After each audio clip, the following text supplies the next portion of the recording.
I've wanted to do a coffee beer for a while, but I wanted to do something a bit special.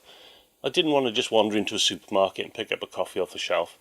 So when I bumped into John from Two Dogs Coffee Roasting Company at an event, I thought it would be ideal after chatting with him for a while. I'm making a breakfast stout, and the notes that I really need from the coffee to complement that would either be sort of cherry, dark fruits, dark chocolate, or sort of a caramelly flavour. What would you suggest in your coffee range that would complement that? Well, I think a Ugandan would come through, because then you'll have the definite punch of the coffee flavour coming through, more so for like an espresso shot hit, which I think is what you need. When I started designing the recipe, I wanted it to be unlike any stout I had made before. I started with a Pilsner malt, normally used for light lagers, and worked up from there.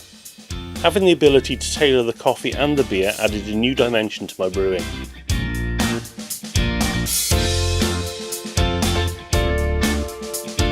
After the beer was made, I called the owner of Wales Ales for a second opinion. Wow, aroma really hits you. You know that's a coffee stout, don't you? Oh, straight away, yeah.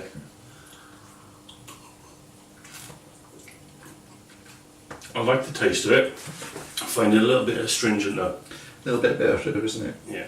So, try the other. Not as much aroma on this one. No, very subtle. Ooh, however, very nice and smooth here, isn't it? It's a lovely flavour. Yeah. It's got a nice long lingering aftertaste to it as well.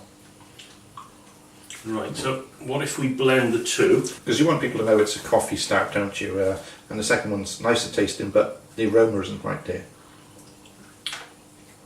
I would have to say that's pretty much spot on. That works. I like that one indeed. I did a little bit of a taste test with one of my mates, and we found out the Ugandan was a little bit astringent when we mixed it with the beer, but the Ethiopian was spot on.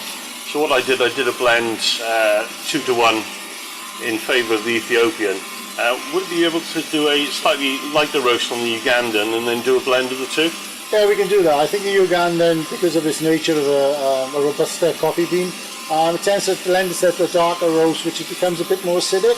So by you blending it the way you have, you've taken that acidic note out. So it's probably going to give you a far smoother tasting beer, if you like. So yeah, we can do that. That's not a problem. Excellent, sounds great. Yeah. I think we'll probably go for that then. Alright, it's the dog's nuts then. Cool.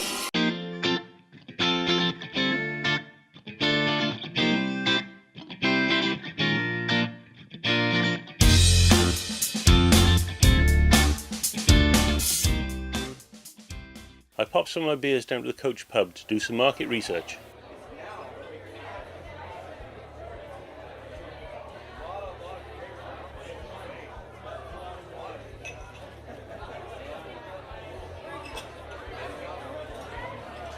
The taste is really balanced between the coffee and the overall hoppiness.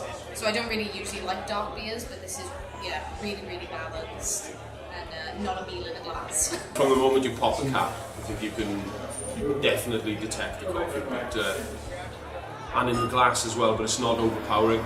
I'm a bit of a stout sort of fanboy really, and it's really nice to see that it leaves a little bit of residue in the glass as well, that kind of coffee looking sort of residue. This has got a nice powerful sort of coffee aroma to it, so you know you're drinking a coffee stout without it being too overbearing and affecting your taste too much. The appearance of this coffee stout is beautiful as you pour. It's a dark brown, lovely colour, of espresso actually. I think it's fair to say that espresso stout is an acquired taste, but that said, what I found with this, and certainly in the taste, is that it's not dry, it's not chalky, and so to that end it's really well balanced regarding the taste.